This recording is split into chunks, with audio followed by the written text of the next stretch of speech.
Good morning student, स्वागत है आपका भजनपाल भाटी इंटर कॉलेज के डिजिटल वर्ल्ड में। आज का जो हमारा प्रकरण होगा वो बिल्कुल नया होगा और ये हमारा हिंदी काव्य से होगा। हिंदी काव्य का पहला पाठ है ये अयोध्या सिंह उपाध्याय हरियूद का, यानी ये इनका जीवन परिचय और इनका साहित्य परिचय लिखना होगा आपको। मैं समझा रही हूँ आपको कितना लिखना है। ऊपर डालना है आपको अध्याय 1 अयोध्या सिंह उपाध्याय हरियूद, यानी उनका जीवन परिचय लिखना है। हेडिंग डालनी है। ये जो लिखे हुए हैं, जन्म इनका 1865 ईस्वी में जिला आजमगढ़ के निजामाबाद कस्बे में।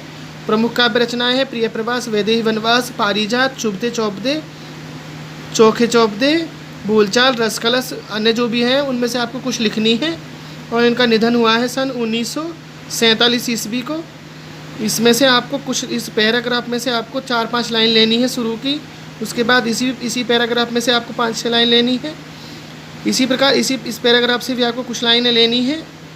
जैसे इसमें लिखा है कि इसके लिए इनको मंगला पारितोषिक प्राप्त हुआ। किसके लिए? प्रिय प्रवास खड़ी बोली का महाकाव्य है, ठीक है ना। प्रिय प्रवास की प्रशंसा करते हुए त्रिलोचन पांडे ने लिखा है कि यह महाकाव्य है, श्रीमद् भागवत पुराण है। प्रिय प्रवास की पुराण है, रसों का आवास, विश्व प्रेम, शिक्षा का विकास, ज्ञान वैराग्य, भक्ति और प्रेम का प्रकाश एवं भारतीय वीरता, गंभीरता पूरित स्वधर्मोद्धारक का पथ प्रदर्शक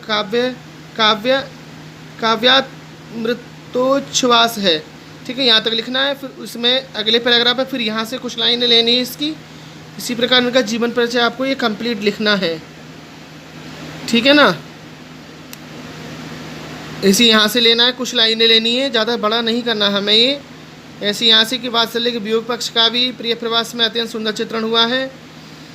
ये चाहो तो इन्हें लिख सकते हो, इन दोहों को चाहो तो मत लिख लेना, ठीक है ना। अब आपको यहाँ से लिखना है कि हरियोद जी ने ब्रजभाषा, संस्कृतनिष्ठ, उर्दू प्रधान, मुहावरेदार, शुद्ध सरस, खड़ी बोली और भोजपुरी में एक तथा अनेक कृतियों का सर्जन करके भाषा पर अपने अधिकार का परिचय दिया है। इसी प्रकार यहाँ से कुछ लाइनें लेनी है इस पैराग्राफ की। और अंत में लिखना, निसंदेह हरियोद जी हिंदी काव्य को नवीन दिशा प्रदान करने वाले महान कवि थे। अपने प्रिय प्रवास के माध्यम से इन्होंने हिंदी काव्य जगत में एक नवीन परंपरा को जन्म दिया और भगवान के रूप में पूजित श्री कृष्ण जैसे पौराणिक चरित्र को प्रत्येक देश काल के अनुरूप बनाकर उनके चरित्र को प्रासंगिक बना दिया। तो इनका जो लिखा हुआ प्रकरण आएगा हिंदी काव्य में वो आएगा पवन दूतिका। वैसे मैं पहले ही उस पवन दूतिका के चैप्टर को पढ़ा चुका हूँ, लेकिन इस चैप्टर को मैं अब नए सिरे से लेकर के चलूँगा।